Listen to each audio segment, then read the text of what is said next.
नमस्कार। दोपहर समाचार में आपका स्वागत है।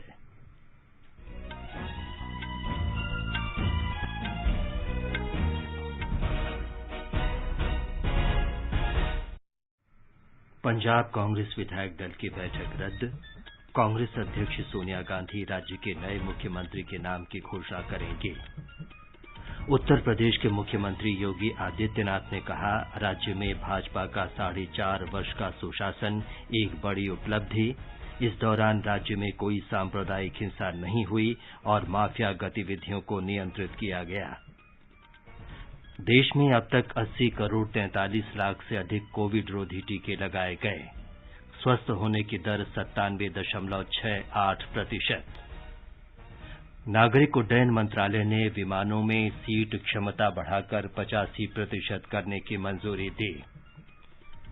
प्रधानमंत्री नरेंद्र मोदी ने विभिन्न अवसरों पर उन्हें भेंट किए गए उपहारों और स्मृति चिन्हों की नीलामी में लोगों से भाग लेने की अपील की। प्राप्त राशि नमामि गंगे योजना को दी जाएगी। देश के विभिन्न भागों में गणेश प्रतिमाओं के विसर्जन के साथ 10 दिन का गणेश उत्सव आज संपन्न हो रहा है। मूर्ति विसर्जन को लेकर मुंबई में व्यापक सुरक्षा प्रबंध। फ्रांस ने नए सुरक्षा ऑकस समझौते को लेकर ऑस्ट्रेलिया और अमेरिका पर दोहरे रवैये, विश्वासघात और अपमान का आरोप लगाया। इस वर्ष के इंडियन प्रीमियर लीग क्रिकेट के शेष मैच आज से दुबई में शाम 7:30 बजे मुंबई इंडियंस का मुकाबला चेन्नई सुपर किंग्स से।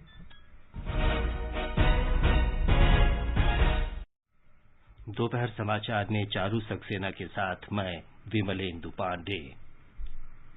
देश भर में 18 वर्ष से अधिक आयु वर्ग के लिए सरकारी केंद्रों में निःशुल्क कोविड टीकाकरण अभियान जारी है। युवाओं से आग्रह है कि टीका जरूर लगवाएं और अन्य लोगों को भी इसके लिए प्रोत्साहित करें। जब तक आवश्यक न हो घर से बाहर न निकलें और सुरक्षा के 3 सरल उपायों का पालन करें। मास्क लगाएं, 2 गज की सुरक्षित दूरी बनाए रखें और हाथ और चेहरा साफ रखें। कोविड संबंधी जानकारी और मार्गदर्शन के लिए राष्ट्रीय हेल्पलाइन नंबर 011-2397-8046 और 1075 पर संपर्क करें। अब समाचार विस्तार से। पंजाब में कांग्रेस विधायक दल की आज सवेरे चंडीगढ़ में होने वाली बैठक रद्द कर दी गई है। राज्य के पार्टी प्रभारी हरीश रावत ने बताया कि पार्टी अध्यक्ष सोनिया गांधी नए मुख्यमंत्री के नाम की घोषणा करेंगे। ब्यौरा हमारी संवाददाता से।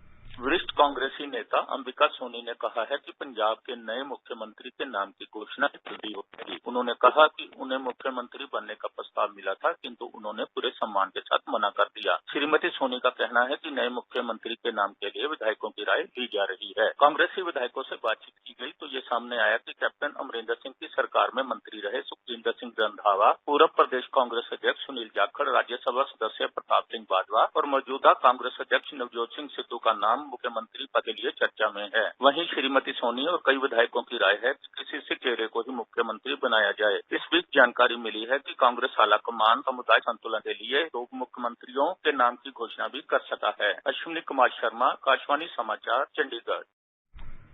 इस बीच मुख्यमंत्री पद से त्यागपत्र दे चुके कैप्टन अमरिंदर सिंह ने कहा कि वे राष्ट्रहित को देखते हुए नवजोत सिंह सिद्धू को मुख्यमंत्री बनाए जाने का विरोध करेंगे। He is going to be a disaster. लेकिन अगर वो इसको फेस रखेंगे for chief minister of Punjab, I will oppose him because ये नेशनल सिक्योरिटी का मसला है और मैं जानता हूँ कि ये पाकिस्तान के साथ कैसा इसकी उलझन है। दोस्त है मिस्टर प्राइम मिनिस्टर जो है इमरान खान, जनरल बाजवा के साथ इसकी दोस्ती है। इस्तीफे की कल घोषणा करते हुए कैप्टन अमरिंदर सिंह ने कहा कि कांग्रेस लगातार उन्हें अपमानित कर रही थी। पंजाब में अगले वर्ष के शुरू में विधानसभा चुनाव होने हैं। राज्य विधानसभा का कार्यकाल 27 मार्च को समाप्त हो रहा है। उत्तर प्रदेश के मुख्यमंत्री योगी आदित्यनाथ ने कहा है कि प्रधानमंत्री नरेंद्र मोदी के नेतृत्व और मार्गदर्शन में उत्तर प्रदेश का सर्वांगीण विकास हो रहा है। उन्होंने कहा कि पूरे राज्य का परिदृश्य बदल गया है और सुरक्षा तथा सुशासन के मामले में राज्य में जबरदस्त विकास हुआ है, जिससे राज्य में निवेश और विकास काफी बढ़ा है। मुख्यमंत्री ने कहा कि पिछले 4.5 वर्षों में उत्तर प्रदेश में कोई दंगा नहीं हुआ है और निवेश के अनुकूल माहौल के कारण व्यापार सुगमता के लिहाज से राज्य दूसरे स्थान पर आ गया है, जबकि पहले ये 14वें स्थान पर था। प्रदेश इन ऑफ डूइंग बिजनेस में देश के अंदर नंबर 2 स्थान पर 3 लाख करोड़ रुपए से अधिक का निवेश उत्तर प्रदेश में हम लोगों ने कराया। और कोरोना कालखंड में तो आपने देखा होगा डिस्प्ले यूनिट उत्तर प्रदेश में स्थापित हुई और वह निवेश भी हमारे यहाँ कहां से आया था? चीन से आया। चीन से निवेश भारत में और भारत में उत्तर प्रदेश में हो उत्तर प्रदेश के लिए एक उपलब्धि थी। और इस प्रकार के तमाम निवेश उत्तर प्रदेश में भी हमारे नौजवानों के लिए नौकरी और रोजगार का भी माध्यम था। बड़े पैमाने पर 1,61,00,000 से अंदर ही नौकरी और रोजगार की संभावनाएं हरी भरकम निवेश के माध्यम से प्रदेश के अंदर उपलब्ध होती हुई दिखाई दी। योगी आदित्यनाथ ने कहा कि एक जिला एक उत्पाद योजना से पारंपरिक उद्योगों को बढ़ावा मिला है और अब उत्तर प्रदेश निर्यातक राज्य बन रहा है। उन्होंने कहा कि सरकार समाज के हर वर्ग की सुरक्षा, खुशहाली और कल्याण सुनिश्चित कर रही है। मुख्यमंत्री ने कहा कि सरकार ने महिला सशक्तिकरण के लिए कई कल्याणकारी योजनाएं चालू की हैं। मुख्यमंत्री ने कहा कि राज्य सरकार राज्य के स्वतंत्रता सेनानियों का सम्मान कर रही है। उन्होंने कहा कि उत्तर प्रदेश ऐसा पहला राज्य है जिसने केंद्र सरकार की 44 योजनाओं को कार्यान्वित किया है। उत्तर प्रदेश में आगरा और कानपुर में इस वर्ष के अंत में मेट्रो रेल सेवा शुरू हो जाएगी। हमारे संवाददाता ने बताया है कि मुख्यमंत्री योगी आदित्यनाथ ने कल गोरखपुर में वर्चुअल माध्यम से इन 2 परियोजनाओं के लिए पहली रेलगाड़ी के प्रतिरूप का अनावरण किया। ये समाचार हमारी वेबसाइट newsonair.com/hindi और हमारे mobile app news on AIR पर भी उपलब्ध हैं। चलो मिलकर एक शुरुआत करें, चलो एक फैसला आज करें, मास्क नहीं तो टोकेंगे, कोरोना को रोकेंगे, चलो एक इरादा करते हैं, चलो कुछ वादा करते हैं, मास्क नहीं तो टोकेंगे, कोरोना को रोकेंगे। दोपहर समाचार में आपका फिर स्वागत है। राष्ट्रव्यापी टीकाकरण अभियान के तहत देश में अब तक 80 करोड़ 43 लाख से अधिक कोविड रोधी टीके लगाए जा चुके हैं। स्वास्थ्य मंत्रालय ने बताया कि कल 85,42,000 टीके लगाए गए। स्वस्थ होने की दर 97.68% हो गई है। पिछले 24 घंटे के दौरान 38,945 कोविड रोधी ठीक हुए। देश में कल 30,773 नए कोविड मरीजों का पता चला। इस समय देश में कोरोना के लगभग 3,32,000 रोगी हैं। स्वास्थ्य मंत्रालय ने बताया है कि देश में अब तक 55 करोड़ 23 लाख से अधिक कोविड नमूनों की जांच हो चुकी है। केंद्र सरकार ने अब तक राज्यों और केंद्र शासित प्रदेशों को 78 करोड़ 58 लाख से अधिक कोविड रोधी टीके उपलब्ध कराए हैं। 1 करोड़ 16 लाख से अधिक और टीके जल्द ही भेजे जाएंगे। स्वास्थ्य मंत्रालय ने बताया है कि 5 करोड़ से अधिक टीके अब भी राज्यों, केंद्र शासित प्रदेशों और निजी अस्पतालों के पास हैं। पश्चिम बंगाल ने 5 करोड़ से अधिक कोविड रोधी टीके लगाकर टीकाकरण में एक और उपलब्धि हासिल की है। राज्य के स्वास्थ्य विभाग ने पात्र लोगों में से अब तक 50% लोगों को कम से कम एक टीका सुनिश्चित किया है।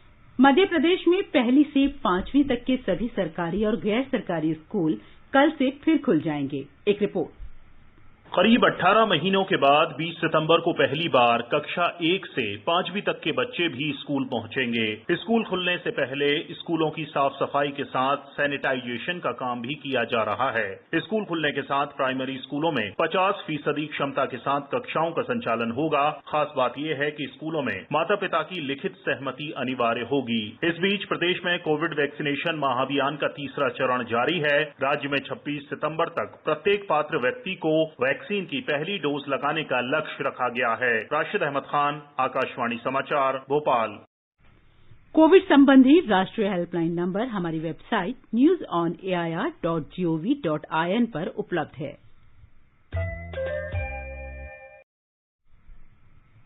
नागर विमानन मंत्रालय ने घरेलू एयरलाइंस को 85% सीट क्षमता के साथ उड़ान संचालन की अनुमति दे दी है।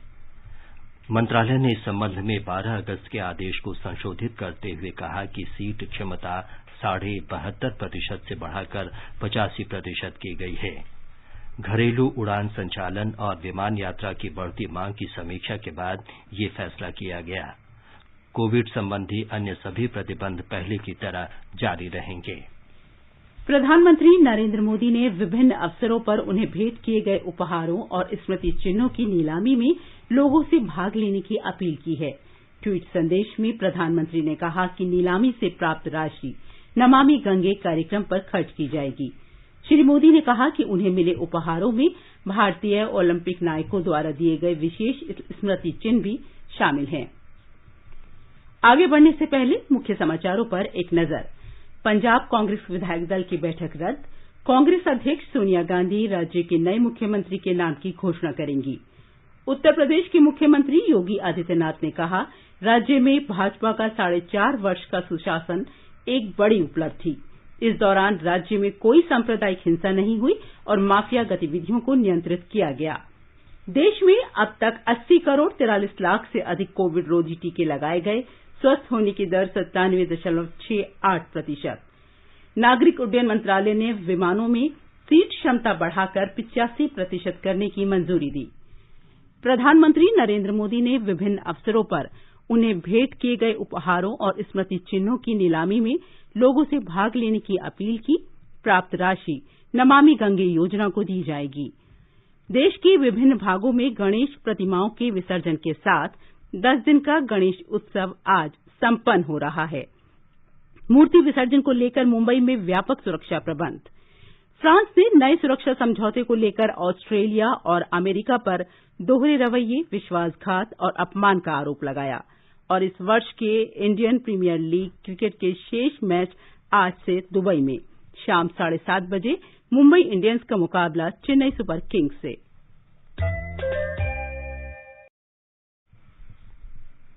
देश के विभिन्न भागों में गणेश प्रतिमाओं के विसर्जन के साथ 10 दिन का गणेश उत्सव आज संपन्न हो जाएगा।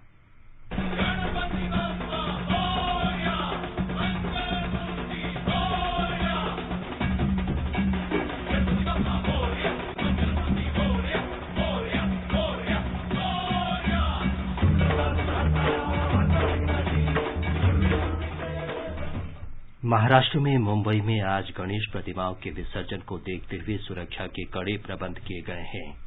हाल ही में संदिग्ध आतंकियों की गिरफ्तारी को देखते हुए पुलिस को विशेष रूप से हाई अलर्ट किया गया है। हमारी संवाददाता ने बताया है कि कोविड के मद्देनजर बृहन मुंबई महानगर पालिका के कई दिशा निर्देश जारी किए गए हैं। आज मुंबई में ही 50,000 से अधिक गणेश प्रतिमाओं का विसर्जित किया जाएगा, जिसमें हर घर में भगवान गणेश की और सार्वजनिक पंडालों में गणेश की प्रतिमाएं शामिल होंगी। कोविड-19 के कारण बीएमसी ने सभी से उचित उपाय करने की अपील की, जैसे कि मास्क का उचित उपयोग और सुरक्षित दूरी। मुंबई में जुलूस में अधिकतम 10 भक्तों की अनुमति है। बीएमसी ने बताया कि विभिन्न प्राकृतिक और कृत्रिम विसर्जन स्थल पर करीब 715 लाइफगार्ड नियुक्त किए गए हैं। फूलों के निस्तारण के लिए 338 निर्मलय कलश बनाए गए हैं। के बाद 182 मोबाइल निर्मलय कलश बनाए गए हैं। लगभग 175 मोबाइल नियंत्रण कक्षों के 144 प्राथमिक चिकित्सा केंद्र और 39 एम्बुलेंस की भी व्यवस्था की गई है। ट्रैफिक पुलिस ने आज पूरे मुंबई में 55 से अधिक एक तरफा सड़कें बनाई हैं। पूजा पाल, आकाशवाणी समाचार, मुंबई। फ्रांस ने ऑस्ट्रेलिया, ब्रिटेन और अमेरिका के बीच हुई नई सुरक्षा संधि ऑकस की आलोचना की है। फ्रांस के विदेश मंत्री ने कहा है कि समझौता आपसी विश्वास का गंभीर उल्लंघन है और ये दोहरे रवैये को दर्शाता है। बृहस्पतिवार को अमेरिका, ऑस्ट्रेलिया और ब्रिटेन के बीच हुए सुरक्षा समझौते को फ्रांस ने गंभीर धोखा बताया है। इस समझौते के तहत अमेरिका परमाणु चालित पनडुब्बी के निर्माण की तकनीक ऑस्ट्रेलिया को उपलब्ध कराएगा, जिसके कारण ऑस्ट्रेलिया के साथ हुआ कई अरब डॉलर का पनडुब्बी समझौता फ्रांस के हाथ से निकल गया है। इस त्रिपक्षीय समझौते को दक्षिण चीन सागर में चीन के प्रभाव को रोकने के प्रयास के रूप में देखा जा रहा है। अन्य देशों में अफगानिस्तान के दूतावासों के भविष्य के बारे में अनिश्चय की स्थिति बनी हुई है। अफगानिस्तान में तालिबान के कब्जे के बाद अफगानिस्तान के कई दूतावासों ने तालिबान की सरकार से संबंध तोड़ लिए हैं। अफगानिस्तान के विदेश मंत्रालय के एक पूर्व अधिकारी के हवाले से वहां की समाचार एजेंसी ने खबर दी है कि अफगानिस्तान के कुछ दूतावास स्वतंत्र रूप से कार्य कर रहे हैं और उनके राजस्व के संबंध में कोई जानकारी नहीं है। अधिकारी ने बताया कि विदेश मंत्रालय के 80% कर्मचारी अफगानिस्तान छोड़कर जा चुके हैं। अन्य देशों के दूतावासों के साथ संबंध बनाए रखना विदेश मंत्रालय के राजनीतिक विभागों की जिम्मेदारी होती है, लेकिन इस समय इन विभागों में बहुत कम अधिकारी रह गए हैं। इंडियन प्रीमियर लीग आईपीएल का दूसरा चरण आज से दुबई में शुरू हो रहा है। पहले मैच में मुंबई इंडियंस का मुकाबला चेन्नई सुपर किंग्स से होगा। ये मैच भारतीय समय अनुसार शाम 7:30 बजे से शुरू होगा। आईपीएल 2021 के कई मैच भारत में कराए गए थे, लेकिन अप्रैल मई में कोरोना की दूसरी लहर आने के कारण टूर्नामेंट को स्थगित करना पड़ा था। सीमा सड़क संगठन ने पिछले वर्षों में अपने कार्यबल में बड़ी संख्या में महिलाओं को शामिल किया है। संगठन ने वाणिज्यिक पायलट स्तर तक लाइसेंस धारक महिला अधिकारियों को अधिकार, दायित्व और सम्मान देकर सशक्त बनाया है। एक वरिष्ठ अधिकारी ने बताया कि संगठन महिलाओं के सशक्तिकरण के लिए वचनबद्ध है। देश आजादी के 75 वर्ष का अमृत महोत्सव मना रहा है। इस अवसर पर महिला सशक्तिकरण के प्रति सीमा सड़क संगठन के प्रयास भी जारी हैं। वायुसेना का श्रीनगर केंद्र आजादी के अमृत महोत्सव के अंतर्गत 26 सितंबर को श्रीनगर के डल झील क्षेत्र में हवाई प्रदर्शन करेगा। रक्षा प्रवक्ता ने श्रीनगर में बताया कि उपराज्यपाल मनोज सिन्हा शेर कश्मीर इंटरनेशनल कन्वेंशन सेंटर से इसकी शुरुआत करेंगे। हवाई करतब के दौरान वायुसेना के विमान फ्लाई पास्ट करेंगे। इस दौरान दर्शकों को पैरा मोटर फ्लाइंग और स्काई डाइविंग टीम आकाशगंगा के प्रदर्शन को भी देखने का अवसर मिलेगा। Surya Kiran aerobatic display team 14 वर्ष के अंतराल के बाद घाटी में प्रदर्शन करेगी। वायुसेना के सिम्फनी ऑर्केस्ट्रा का भी प्रदर्शन होगा। इनके अलावा फोटो प्रदर्शनी भी होगी, जिसमें वायुसेना के इतिहास को दर्शाया जाएगा। आकाशवाणी का समाचार सेवा प्रभाग स्पॉटलाइट कार्यक्रम में आज रात 9:15 बजे से विशेष श्रृंखला प्रसारित कर रहा है। सेवा और समर्पण 20 साल सुशासन के। इसके अंतर्गत आज का विषय है पंचायतें और सहकारी समितियां। ये देश में पंचायतों और सहकारी समितियों को सुदृढ़ बनाने के प्रधानमंत्री के संकल्प और निष्ठा पर आधारित है। ये समाचार आकाशवाणी से प्रसारित किए जा रहे हैं। ताजा समाचार जानने के लिए आप हमारे Twitter handle @AIR News Hindi को फॉलो कर सकते हैं। ये आकाशवाणी है। स्वतंत्रता आंदोलन के वे शब्द, नारे और कविताएं जिन्होंने आजादी के दीवानों में उत्साह का संचार करने का काम किया, उन्हीं शब्दों से गुथी माला से नई पीढ़ी को परिचित कराने के लिए आकाशवाणी समाचार प्रस्तुत करता है विशेष श्रृंखला धरोहर। हमारे परिक्रमा कार्यक्रम में प्रत्येक सोमवार को शाम 4:45 बजे इसे प्रसारित किया जाता है।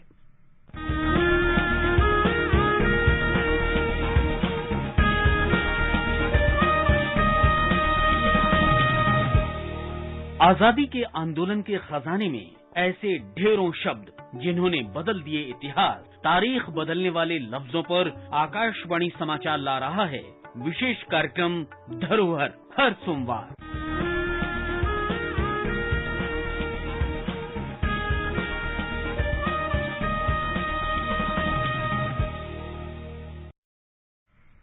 आजादी का अमृत महोत्सव के अंतर्गत आइए अब सुनते हैं आकाशवाणी की विशेष प्रस्तुति आजादी का सफर। आजादी का अमृत महोत्सव।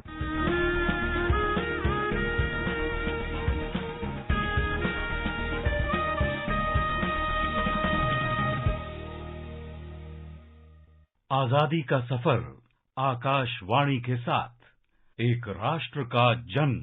भारत का गौरवशाली स्वतंत्रता संग्राम आधुनिक विश्व के अब तक के सबसे बड़े संघर्षों में से एक है। आकाशवाणी समाचार आपके लिए प्रतिदिन इस संग्राम की एक झलक लेकर आता है।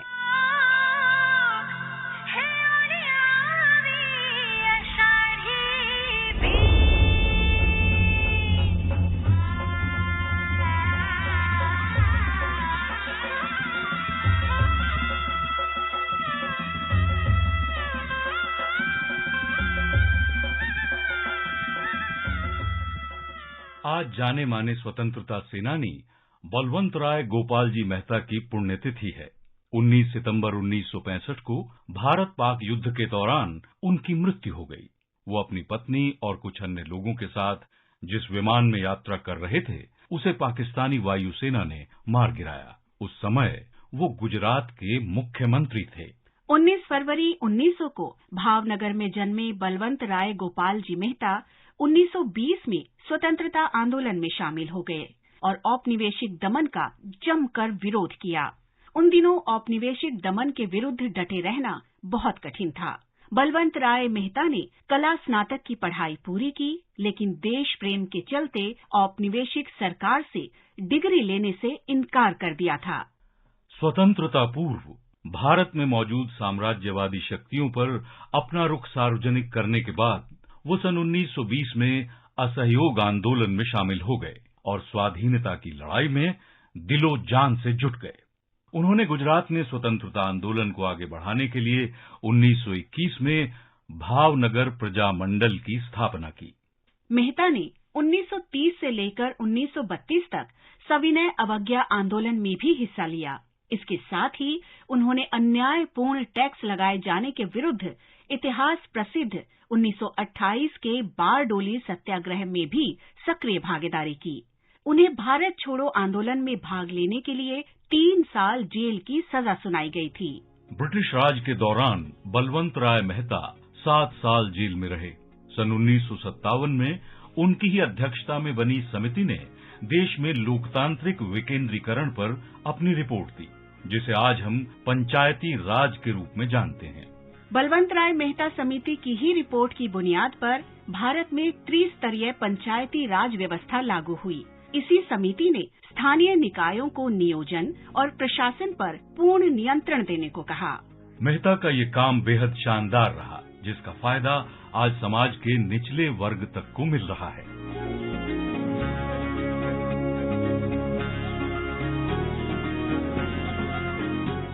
पंचायती राज व्यवस्था को ताकतवर बनाने की संस्तुति के चलते ही बलवंत राय मेहता को पंचायत राज के वास्तुकार के रूप में जाना जाता है। समर्पण और दृढ़ व्यक्तित्व के धनी बलवंत राय मेहता अपने पीछे ऐसी अमर विरासत छोड़ गए हैं, जिसकी वजह से इतिहास में उनका नाम सदा अमर रहेगा। इसके साथ ही आजादी का सफर आकाशवाणी समाचार के संग श्रृंखला का ये अंक समाप्त हुआ। मिलते हैं कल अगली कड़ी में।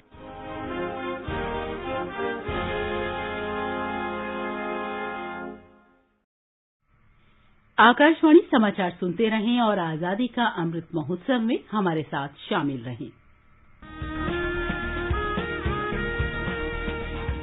आजादी के 75 वर्षों का पर्व अमृत महोत्सव के पावन अवसर पर आकाशवाणी समाचार लेकर आया है अमृत महोत्सव क्विज। आप भी इस क्विज का हिस्सा बन सकते हैं। हमारे समाचार बुलेटिनों में पूछे गए स्वतंत्रता आंदोलन से जुड़े प्रश्नों का जवाब देकर। आपसे ये सवाल प्रत्येक सोमवार और मंगलवार को सुबह 8 बजे प्रसारित होने वाले बुलेटिन समाचार प्रभात में पूछे जाएंगे। श्रोता ईमेल amritmahotsavquiz@gmail.com पर अपने जवाब भेज सकते हैं। जवाब के साथ आप अपना नाम, पता और फोन नंबर भी भेजिए, ताकि विजेता बनने पर हम आपसे संपर्क कर सकें। विजेता का चुनाव ईमेल पर मिले सही जवाबों में से लकी ड्रॉ के माध्यम से होगा और इसकी घोषणा अगले दिन इसी बुलेटिन में की जाएगी। विजेता को प्रमाण पत्र के साथ एक उपहार भी दिया जाएगा। साथ ही विजेता का नाम हमारे ट्विटर हैंडल पर भी फ्लैश होगा। तो आइए मनाएं आजादी के 75 वर्षों का पर्व अमृत महोत्सव आकाशवाणी समाचार के साथ।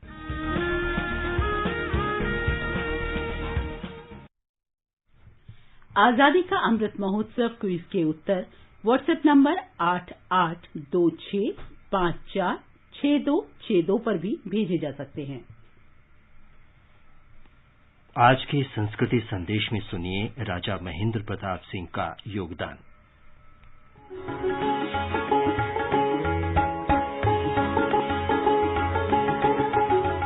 प्रधानमंत्री नरेंद्र मोदी ने जैसे ही उत्तर प्रदेश के अलीगढ़ में राजा महेंद्र प्रताप सिंह राज्य विश्वविद्यालय की नींव रखी, वैसे ही पूरे देश में राजा महेंद्र प्रताप सिंह की चर्चा होने लगी। राजा महेंद्र प्रताप सिंह जी सिर्फ भारत की आजादी के लिए ही नहीं लड़े, उन्होंने भारत के भविष्य के निर्माण की नींव में भी सक्रिय योगदान दिया था। उन्होंने अपनी देश विदेश की यात्राओं से मिले अनुभवों का उपयोग भारत की शिक्षा व्यवस्था को आधुनिक बनाने के लिए किया। वृंदावन में आधुनिक टेक्निकल कॉलेज उन्होंने अपने संसाधनों से अपनी पैतृक संपत्ति को दान करके बनवाया। अलीगढ़ मुस्लिम यूनिवर्सिटी के लिए भी बड़ी जमीन राजा महेंद्र प्रताप सिंह जी ने ही दी थी। राजा महेंद्र प्रताप ने न केवल शिक्षा के प्रसार के लिए कार्य किया, बल्कि देश की आजादी के लिए भी उन्होंने वो काम कर दिखाया जिसकी दूसरी मिसाल नहीं मिलती। वे जीवन भर भारत को अंग्रेजों से आजाद कराने के लिए लड़ते रहे। वे ऐसे पहले भारतीय थे जिन्होंने अन्य नेताओं की पूर्ण स्वराज की मांग से 14 वर्ष पहले 1915 में ही भारत को एक आजाद देश घोषित कर दिया था। 14 सितंबर को अलीगढ़ में प्रधानमंत्री श्री नरेंद्र मोदी ने भी इस बात का जिक्र किया और कहा कि ये देश का दुर्भाग्य है कि आजादी के बाद राजा महेंद्र प्रताप सिंह जैसे राष्ट्र नायकों और राष्ट्र नायिकाओं को भुला दिया गया। राजा महेंद्र प्रताप सिंह का जन्म 1 दिसंबर 1886 को अलीगढ़ के मुरसान राजघराने में हुआ था। कहा जाता है कि हाथरस के राजा हरनारायण सिंह ने गोद लेकर उन्हें अपना वारिस घोषित कर दिया था। 1914 में राजा महेंद्र प्रताप सिंह जब सिर्फ 28 साल के थे, तभी उन्होंने अंग्रेज सरकार के खिलाफ अपने तेवर दिखा दिए। ब्रिटिश सरकार के खिलाफ दुनिया के अलग अलग देशों का समर्थन जुटाने के लिए स्विट्जरलैंड,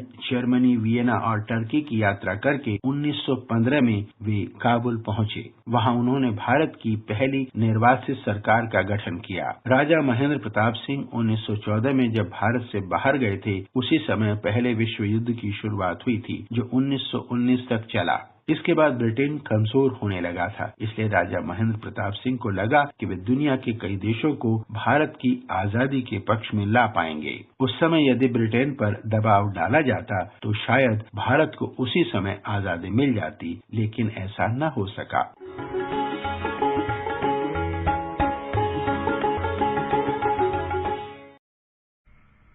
अब एक नजर आज के मौसम पर। सबसे पहले देश के 4 महानगरों के मौसम का हाल।